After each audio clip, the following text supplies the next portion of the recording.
Hello అండి అందరికీ. మేమైతే శ్రీ వైభవ వెంకటేశ్వర స్వామివారి దేవాలయంకి అయితే వచ్చాము. ఇదైతే గుంజిలోవ శ్రీకాకుళం జిల్లాలో ఉందన్నమాట. కొత్తపేట దగ్గరలో ఉంటుంది.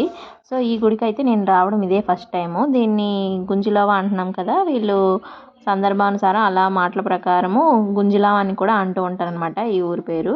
సో ఇదైతే టెంపుల్ అనమాట. రీసెంట్గా అంటే ఒక 2-3 ఇయర్స్ అయిందంట టెంపుల్ అయితే కట్టేసి. సో నేనైతే ఇదే ఫస్ట్ టైం రావడం. సో వచ్చాను, ఇంకా టెంపుల్లోకి అయితే ఎంటర్ అవుతున్నాం. చూడండి, టెంపుల్ అయితే కూడా చాలా బాగుంది. దర్శనం కూడా చాలా బాగా జరుగుతుంది. అలాగే పూజ కూడా చాలా బాగా చేస్తున్నారు.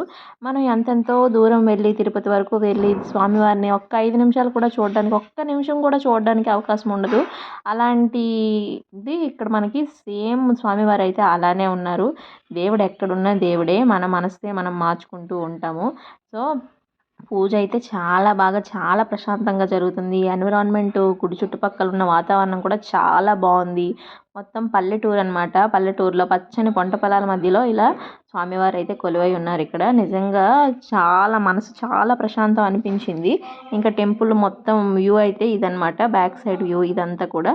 అలాగే పక్కన ఇప్పుడు నేను మొదట చూపించాను కదండి శ్రీ వైభవ వెంకటేశ్వర స్వామి అని చెప్పేసి, అలా గార్డెన్ ఉందన్నమాట. గార్డెన్లో పెద్దగా మొక్కలు ఏమీ లేవు కానీ కొంచెం మొక్కలు అయితే ఉన్నాయి. ఆ ప్లేస్ని ఏమైనా చిన్న అవసరాలకి యూజ్ చేస్తున్నారు. అండ్ గుడిలోకి ఎంటర్ అవ్వగానే మనకైతే వెంకటేశ్వర స్వామి నామంతో బొట్టు అయితే పెడుతున్నారు ప్రతి ఒక్కరికి. ఒకవేళ ఈ బొట్టు మనం గుడిలో పూజ చేసుకోవడానికి వెళ్ళినప్పుడు లేకపోయినట్లయితే పెట్టుకొని రమ్మని చెప్తున్నారు. చూడండి, మా చిట్టి దానికి కూడా బొట్టు పెట్టేశారు. అండ్ అలాగే ఇంకొక వైపు అయితే జంట నాగులు అలాగే వినాయక స్వామి వారు కూడా ఉన్నారనమాట. సో ముందు పూజ చేసేసుకొని ఇంకా దర్శనానికి అయితే వెళ్ళాలి. కొబ్బరికాయ కూడా ముందే కొట్టేసి తీసుకుని వెళ్ళాలంట పూజలోకి. చూడండి, కొబ్బరికాయ కొట్టే ప్లేసు ఇక్కడ కూడా వెంకటేశ్వర స్వామి ఉన్నారు చూడండి. ఇక్కడ కూడా దీపం పెట్టేసి పూజ చేసుకొని ఇంకా దర్శనానికి అయితే వెళ్ళాలి. దర్శనం లైన్లోకి అయితే వచ్చిందైతే శనివారము, అందుకని చెప్పేసి కొంచెం లైన్ అయితే ఎక్కువగానే ఉంది. బ్యాచెస్ వైజ్ చేస్తారనమాట.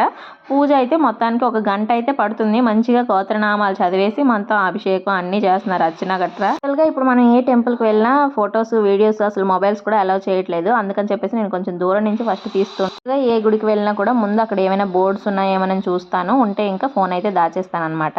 సో ఇక్కడైతే గుడి దగ్గర అయితే అలాంటి బోర్డ్స్ ఏమీ లేవు. నేను ఇంకా భయపడ్డాను, ఇంకా తీస్తున్నాను కానీ వాళ్ళే ఇంకా దగ్గరకు వచ్చి తీసుకోమని చెప్పారు. సో ఇదైతే చూడండి, ఇంకా ఒకవైపు అయితే పద్మాదేవి అమ్మవారు, పద్మావతీదేవి అమ్మవారు, అలాగే ఇంకొక వైపు అయితే గోదాదేవి అమ్మవారు కూడా ఉన్నారనమాట. అలాగే ఆపోజిట్లో మనకి వెంకటేశ్వర స్వామికి ఈ స్వామివారు అయితే ఉన్నారు.